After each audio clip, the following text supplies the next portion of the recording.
श्रुतिस्मृतिपुराणानामालयं करुणालयं नमामि भगवत्पाद शंकरं लोकशंकरम् अज्ञानां जाह्नवीतीर्थं विद्यातीर्थं विवेकिनां सर्वेषां सुखदं तीर्थं भारतीतीर्थमाश्रये विद्या विनय संपन्नं वीतरागं विवेकिनं वंदे वेदांत तत्वज्ञं विदुषेखर भारतीं सभाकल्पतरुं वंदे।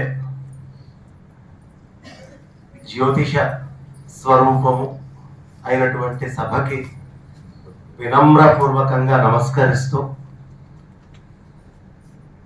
ఇవాళ రోజున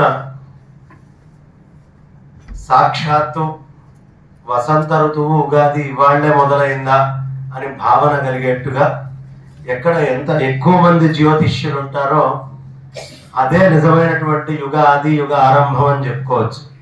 ఎందుకయ్యా అంటే ఈ ప్రపంచంలో దైవజ్ఞులు అని పిలవడానికి హక్కున్నటువంటి వాళ్ళు జ్యోతిష్యులు ఒక్కళ్ళే.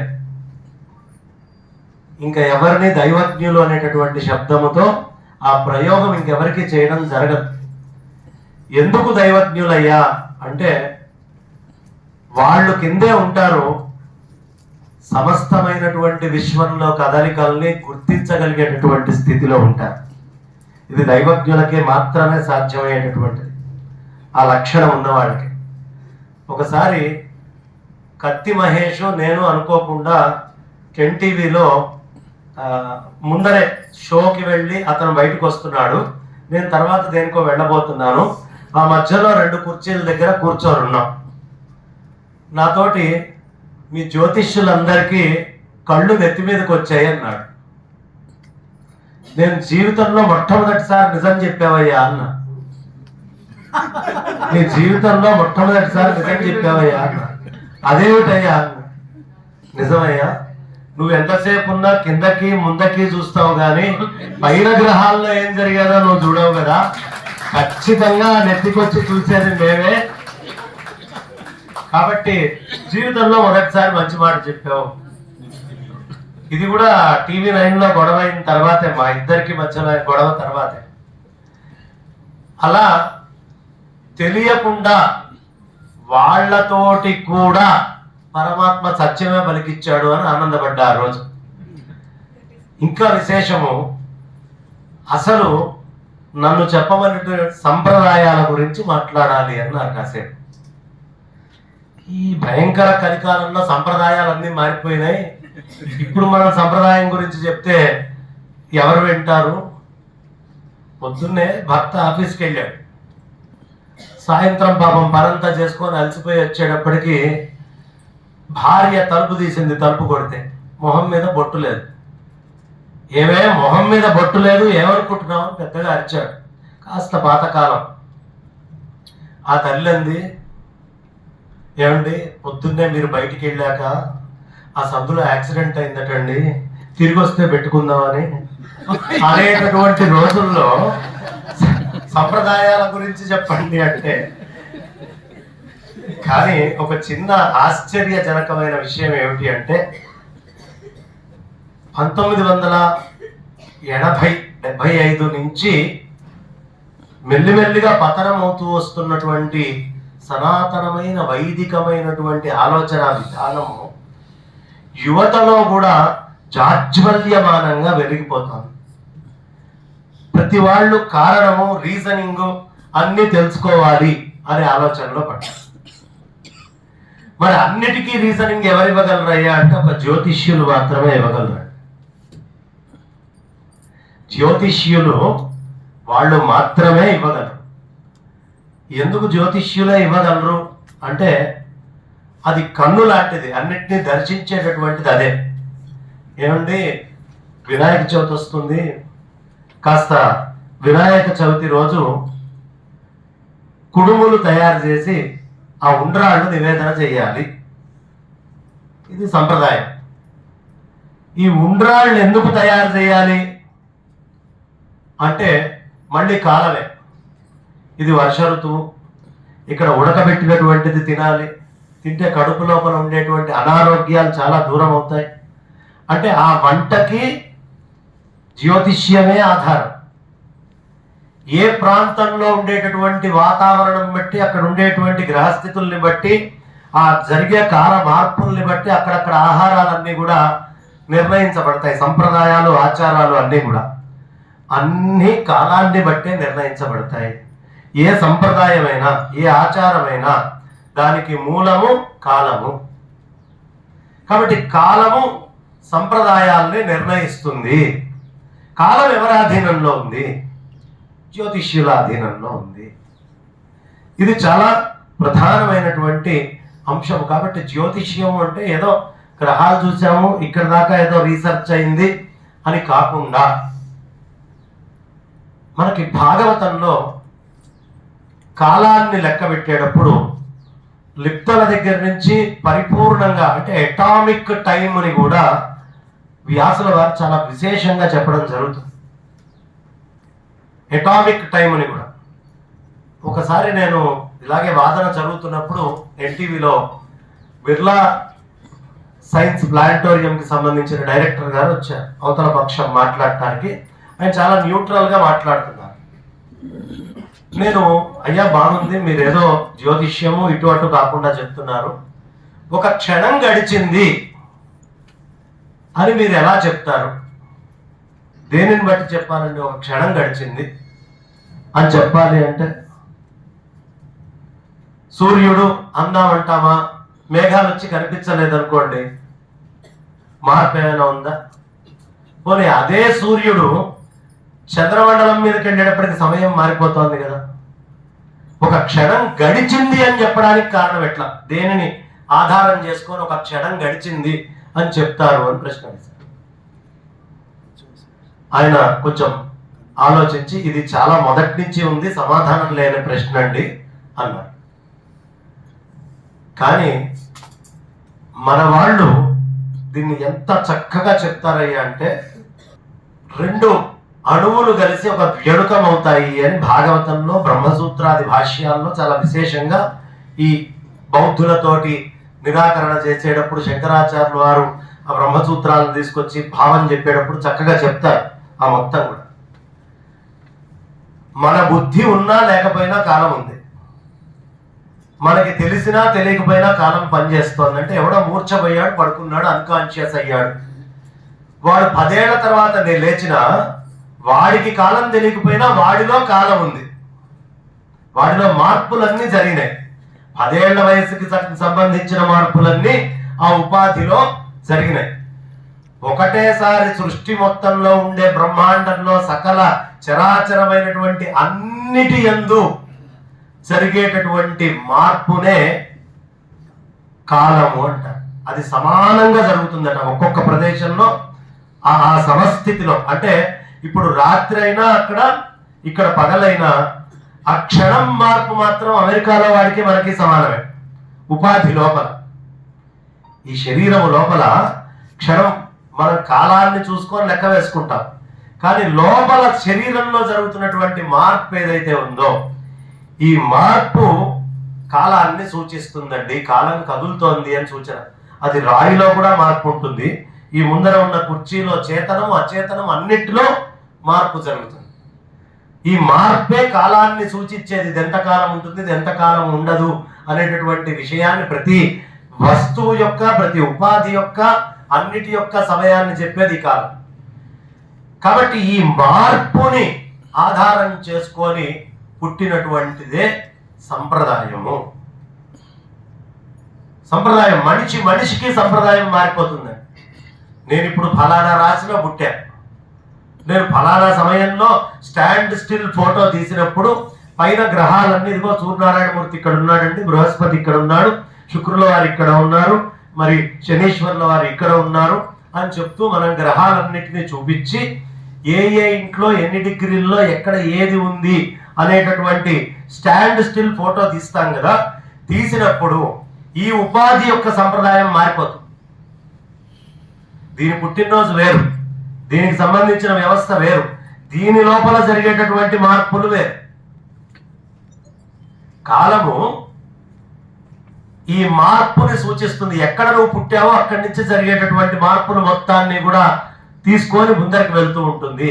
కాబట్టి జ్యోతిషము అనేది లేకపోతే ఏ మార్పుని ఈ సృష్టిలో అర్థం చేసుకోలేరు. జరిగే ప్రతి మార్పుకి మూలం ఎక్కడుందయ్యా అంటే జ్యోతిషంలో ఉంది, అన్ని సంప్రదాయాలకి అన్నిటికీ. ఒకసారి గట్టిగా చప్పట్లు కొడితే, అంటే చప్పట్లు ఎందుకు కొట్టమంటున్నారు అంటే ఇది కూడా సంప్రదాయంలో భాగం. చప్పట్లు కొడితే అసలే ఇది భోజనం అయిన సమయమో చేస్తున్న సమయమో తెలియదు, పక్కన ఎవరైనా నిద్రపోతే లేస్తారు గట్టిగా. ఎవడో నిద్రపోతే లేవడం కాదు, మనం ఎన్నో జన్మల నుంచి నిద్రపోతూ ఉన్నాం కాబట్టి పునరపి జననం పునరపి మరణం పునరపి జనని జఠరే శయనం ఇహ సంసారే బహుదుస్తారే కృపయా పారే పాగి మురారే అని చెప్తారు. ఆ నిద్రపోతూ మనం ఉన్నాం కాబట్టి ఇంకా జన్మలెత్తుతూ జన్మలు ఇలా తీసుకుంటూ ముందరికి వెళ్తున్నాం. ఎప్పుడు లోపల ఉన్నటువంటి జీవుడు లేచి సర్వవ్యాపకమైనటువంటి ఆ బ్రహ్మతత్వాన్ని తెలుసుకుంటాడో అప్పుడు మళ్ళీ పుట్టడం లేదు, జీవన్ముక్త స్థితిలో వాడు ఉంటాడు. కాబట్టి అలాంటి జీవన్ముక్త స్థితి ఇంకా రాలేదు అంటే నిద్రపోతున్నాము మనం అందరం కూడా. కాబట్టి ఆ బ్రహ్మతత్వము మన ఎరుకలోకి రావాలి అంటే కర్మేంద్రియాలు జ్ఞానేంద్రియాలు జోడించో దగ్గర కొడితే శబ్ద బ్రహ్మము బయటకు వస్తుంది. ఆ శబ్ద బ్రహ్మము కోసము చప్పట్లు కొట్టాలి, అంతకంటే వేరే ఇంకేమీ లేదు. ఇంకా రహస్యం ఏమిటయ్యా అన్నారు. చప్పట్లనే సంప్రదాయం మీద ఉపన్యాసం అయ్యేట్టుంది. మోస్ట్ అన్ప్రిపేర్డ్ గా వచ్చాను, నేనేమి చూసుకోకుండా సరే అప్పటికప్పుడు మాట్లాడచ్చులే అనే ఉద్దేశంతో ధైర్యం చేసి వచ్చాను. కానీ ఇక్కడ ఉండేటువంటి ఒక్కొక్క మూర్తి లోపల తేజస్సు చూస్తూ ఉంటే అమ్మో ఇలాంటి సభలోనా నేను నిల్చొని మాట్లాడుతోంది అని వచ్చి నిల్చున్నాక కానీ అర్థం కావట్లేదు. కాబట్టి చప్పట్లు కొట్టడము అనేటటువంటిది చాలా విశేషమైంది. ఎందుకు కొట్టాలంటే ముఖ్యంగా జ్యోతిష్యులు కొట్టాలి. ఎందుకు అంటే మేళ తాళాలు, గట్టి తాళం అని ఎప్పుడు పెడతారయ్యా అంటే ముహూర్తం చెప్పినప్పుడే గట్టి తాళం అనేది ఉంటుంది అక్కడ. కాబట్టి తాళానికి మూలం కూడా జ్యోతిష్యమే. మీరు ఇది మంచి ముహూర్తం అయ్యా అంటే అక్కడ మేళం మోగాలి, లేకపోతే మేళం మోగదు. కాబట్టి దీనికి సంబంధం ఉంది. రెండు విశేషమైనటువంటి వస్తువులు ఒక దగ్గర కలయిక వేదమంత్రాల ద్వారా కానీ సనాతనమైన వైదిక విషయం ద్వారా కానీ కలుస్తున్నప్పుడు దానినే సుముహూర్తము అంటారు. ఆ కలపడానికి యోగ్యమైన సమయం. మనెవ్వరికి సంబంధం లేకుండా జన్మాంతరంలో ఈ ముహూర్తాన్ని పరమాత్మ నిశ్చయించాడు కాబట్టి దీనినే మేళతాళాలతో మనం చేసుకుందాం. ఇంతేనా అండి చప్పట్లు కొడితే? ఇవన్నీ సంప్రదాయంలో భాగాలే అమ్మా, నేను చెప్తోంది ఎక్కడ సంప్రదాయ అతీతంగా లేదు. చప్పట్లు కొట్టడం అనే సంప్రదాయంలో ఉన్న మహత్యం ఏమిటో చెప్తున్నాను. ఇంకా విశేషము ఏమిటయ్యా అంటే ఈ చెప్పేటటువంటి వక్త ఆగకుండా చెప్పుకుంటూ వెళ్ళిపోతాడు. ఎప్పుడైనా సరే దాదాపు ధారణ చేసుకుంటాం, కానీ చెప్పేటటువంటి వక్త ఆగకుండా పాయింట్లు చెప్పుకుంటూ వెళ్ళిపోతూ ఉంటాడు. ఈ వెళ్ళేటప్పుడు అతన్ని ఒక్క క్షణం మంచి విషయం వచ్చినప్పుడు ఆపి మనం నెమరేసుకోవడం కోసం గట్టిగా చప్పట్లు కొట్టాలి. దానికోసం అది మన యొక్క ప్రయోజనం కోసం ఎదుటివాడిని ఆపడానికి కొట్టేటటువంటి చప్పట్లు. ఇది కూడా సంప్రదాయంలో ఆపాలట. వేగంగా వెళ్ళేవాడిని ఆపితే తప్ప మనం ధారణ చేయలేము.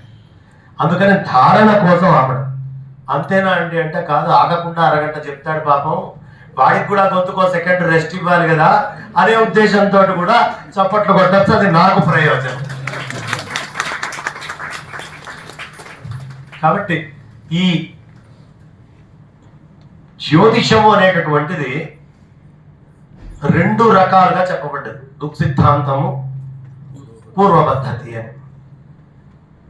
ఏంటండి రెండిటికి తేడా అన్నప్పుడు నాకు మా గురువు గారు ఒక ఆయన ఉండేవారు, కౌతా కనకసుందర శాస్త్రి గారని. వారు నాకు చక్రము ఎలా గీయడము మొట్టమొదటి తొలిగా నాకు 14 ఏళ్ల వయసు ఉన్నప్పుడు నేర్పించినటువంటి పెద్దవారు. ఇందిరాగాంధీ ఒక 12 సార్లు పిలిపించుకొని ఆయనతోటి జ్యోతిష్యం చెప్పించుకోవడం, ప్రతి సంవత్సరం శాలువా కప్పడం, అట్లాగే సత్యసాయి బాబా గారు చెప్పించుకోవడం. చాలా పెద్దవారు, రేపల్లె వాస్తవ్యులు వారు చాలా మహానుభావులు. వారు నాకు ఈ నేర్పించేటప్పుడు ఒక విషయం చెప్పారు. ఈ రెండు రకాలు ఎందుకున్నాయి అంటే, ఇప్పుడు జీవుడికి సంబంధించినటువంటిది, పరమాత్మకి సంబంధించినటువంటిది దేవమానము, ఉపాధికి సంబంధించినటువంటిది దుఃఖ సిద్ధాంతం. దాన్ని తీసుకోవాలి. అంటే ఈ అనంతమైన విశ్వంలో ఈ శరీరాన్ని నేను ఎప్పుడు ధరించాను అని లెక్క వేసుకున్న దగ్గర నుంచి పోయేదాకా చేసే కార్యక్రమాలన్నీ కూడా దుఃఖ సిద్ధాంతం. మరి పూర్వ పద్ధతి ఎక్కడ తీసుకోవాలండి అంటే ఆయన చెప్పారు, ఈ లోపల ఉన్న జీవుడు ఈ ఉపాధి కదా, కానీ వీడు ఇంతకు ముందు చాలా ఉపాధులు తీసుకొని ఉండాలి కదా, వీడు ఆత్మవస్తువు అయి ఉంటాడు కదా, అందుకనే తద్దినాలు అవి పెట్టేటప్పుడు అపరాన్నం తీసుకుంటారు, అక్కడ వచ్చేటప్పటికి తీసుకునేటువంటిది అంటే ఉపాధికి వేరు, జీవుడికి వేరు. యజ్ఞ యాగాదులు చేయాల్సి వచ్చినప్పుడు వేరు, ఈ భౌతికమైనటువంటి వ్యవహారాలు అంటే mean time, true time. Mean time దేనికి? ఉపాధికి. ఇది ఎప్పుడు వచ్చిందంటే జీవుడికి, ఇది వచ్చిన దగ్గర నుంచి మీన్ టైం తీసుకోవయ్యా అన్నారు. మరి ట్రూ టైం ఏమిటి అంటే, సనాతనమైనటువంటి జీవుడు బ్రహ్మమానంతో కాలం నువ్వు లెక్క వేసుకుంటూ పోయి మాట్లాడేది మొత్తము కూడా అదయ్యా అనే విషయాన్ని ఆయన అప్పుడు 14 ఏళ్ళు అప్పుడు చెప్తే అప్పుడు ఏమర్థమైందో తెలియదు, కానీ తర్వాత ఏవో గ్రంథాలు అటు ఇటు చూస్తూ వారు చెప్పినటువంటి మాట అది కదా అని రీకలెక్ట్ చేసుకున్నప్పుడు నాకు అర్థమైంది ఎంత గొప్ప మహత్తరమైనటువంటి విజ్ఞానాన్ని మనకి బోధించారు. మీ అందరికీ ఇప్పుడు నేను చెప్పేటువంటి విషయం తెలియదని కాదు, కాకపోతే అరగంట నిల్చోబెట్టారు, మీకు తెలిసినా తెలియకపోయినా నేనేదోటి మాట్లాడాలని మాట్లాడటమే. ఇప్పుడు చెప్పేటటువంటి విషయం నాకంటే పూర్ణమైనటువంటి అనుభవం. ఎందుకంటే నేను జ్యోతిష్యంలో పెద్ద రీసెర్చ్గా ముందరికేం వెళ్ళలేదు. ఎవరైనా ఎక్కడైనా ఏదైనా అనుమానాలు అడిగితే నాస్తికులకు అవసరమైనటువంటి లాజికల్ థింకింగ్ తోటి చెప్పగలిగేంత జ్యోతిష్యమే కానీ మీలాగా అహరహరము ఉపాసనలాగా జ్యోతిష్యాన్ని నేను చేస్తున్నవాడిని కాదు. నాకు వేదాంతం అంటే ప్రీతి, ఎక్కువ వేదాంత గ్రంథాలు నేను చదువుకుంటూ ఉంటాను. ఇందులో ఈ మధ్యకాలంలో నేను బాగా ఆలోచిస్తున్నప్పుడు మా గురువు గారు చెప్పినటువంటి ఈ దేవమానాన్ని, ఈ అద్భుతమైన పూర్వ పద్ధతిని, దుఃఖ సిద్ధాంతాన్ని ఈ ఉపాధిలో ఎలా పోల్చుకోవాలి అన్న ఆలోచన వచ్చినప్పుడు పురుష సూక్తం తీస్తున్నా. పాదోస్య విశ్వభూతాని త్రిపాదూర్ధ్వ ఉదై పురుష. ఒక్క పాదం మాత్రమేనయా ఈ విశ్వభూతాలంతా, ఇంకా 3 పాదాలు ఉన్నాయి, అవి త్రిపాద్ ఊర్ధ్వ అది ఆయనకు సంబంధించినటువంటిది అన్న. ఒక్క పాదమే ఈ కాలమంతా మనం లెక్క వేస్తే 3 పాదాలు ఏమో బయట దాటి ఉన్నాయి అంటున్నారు, ఏమిటి అని దీని మీద ఒక భాష్యం తీసి చదువుతున్నాను. చదువుతుంటే ఆయన ఒక అద్భుతమైనటువంటి ఉదాహరణ చెప్పుకుంటూ వచ్చాడు. ఫారినర్ ఆయన ఇచ్చినటువంటి ఉదాహరణ ఏమిటి అంటే, ఈ ఉపాధి లోపల నాకు ఆకలేస్తోంది, మా అమ్మగారికి నేను చెప్తానమ్మా నాకు ఆకలేస్తోందమ్మా, అప్పుడు నాకు ఆకలేస్తుందని మా అమ్మకి తెలిసింది. కానీ నేను చెప్పినప్పుడే మా అమ్మకి తెలిసింది, నేను చెప్పకముందు నాకు ఆకలి లేదా అంటే అంతకు ముందే నాకు మనసులో ఆకలేసింది, లేకపోతే మా అమ్మకి చెప్పను. కానీ నా మనసులో ఉన్నది అమ్మకి కనిపించాలి. ఒక్కటే బయటికి కనిపించింది, నాకు ఆకలేస్తోంది అన్న నా నోట్లో నుంచి వచ్చినటువంటి మాట మా అమ్మగారికి తెలిసింది. దానికంటే వెనక పాదం ఏమిటి? మరి నా మనస్సుకి నాకు ఆకలేస్తోంది అని ఎవరు చెప్పారు? మనస్సుకు కూడా ఎవరో చెప్పాలి కదండి. మనస్సుకి ఎవరు చెప్పారు ఆకలేస్తోంది అని? అంటే మన శరీరం లోపల trillions and trillions of cells ఉన్నాయి.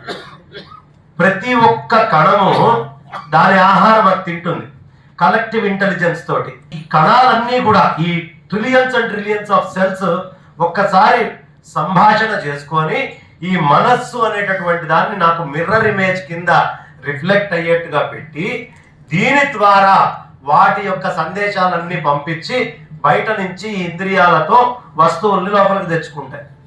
సో ఈ కనిపించని trillions and trillions of cells చాలా లోపల పనిచేస్తున్నాయి. 33 కోట్లు దేవతలనండి, ఇంకోటనండి ఏవైనా కావచ్చు. కానీ ఈ సెల్స్ అన్ని ఇండిపెండెంట్ గా పనిచేస్తూ వీటన్నిటి తెలివి ఒక్కసారి కలెక్టివ్ గా నా మనస్సులో రిఫ్లెక్ట్ అవుతుంది. ఇది నా మనస్సు కూడా చూడలేకపోతోంది. ఎందుకంటే దాని నుంచి మనస్సు వచ్చింది, కానీ మనస్సు నుంచి ఆ తెలివి లేదు. కాబట్టి కళ్ళు బయటవి చూస్తాయి, కళ్ళ లోపల ఉన్న దాన్ని చూడలేనట్టు బయట చెప్పినటువంటి మాట మనస్సుని, మనస్సు ఈ వెనకాల ఉండేటువంటిది, దీనికి ఆధారం ఇది. మరి నాకు మీకు మధ్యలో ఏమి వైర్లు కానీ గొట్టాలు కానీ తాళ్ళు లేవు. నా లోపల ఏ తెలివి అరిగిస్తోందో నా ముందున్న అందరిలో కూడా అదే తెలివి కదా అరిగిస్తోంది. ప్రతి ఒక్కళ్ళలో అదే తెలివి, చిన్న బ్యాక్టీరియాలో అదే తెలివి అరిగిస్తోంది, పెద్ద ఏనుగులో కూడా సేమ్ ఇంటెలెక్ట్ తిన్నటువంటి పదార్థాన్ని అరిగిస్తోంది. అంటే అది క్రియాశక్తితో కూడినటువంటి ఆ అమ్మవారు. ఇప్పుడు మన కాలాన్ని తీసుకున్నప్పుడు నా నోటితోటి బయటికి చెప్పేదంతా వ్యవహారంగా బయటికి వెళ్ళేది. ఈ టైం క్యాలిక్యులేషను నా మనస్సు టైం క్యాలిక్యులేషన్ తోటి సరిపోదు. నా మనస్సు టైం క్యాలిక్యులేషను నా శరీరం లోపల ఉండే అనేకమైనటువంటి కణాల యొక్క తెలివితేటల టైం తోటి సరిపోదు, మ్యాచ్ కాదు. ఈ తెలివితేటలు మొత్తము కూడా ఇది చంద్రమండలానికి వెళ్ళినా పనిచేస్తోంది, భూమి మీద ఉన్నా పనిచేస్తోంది. మనం ఎక్కడికి సంచరించినా ఈ ఉపాధి లోపల ఆ తెలివి పనిచేస్తోంది. అది నిర్గుణ నిరాకారంగా ఉంది.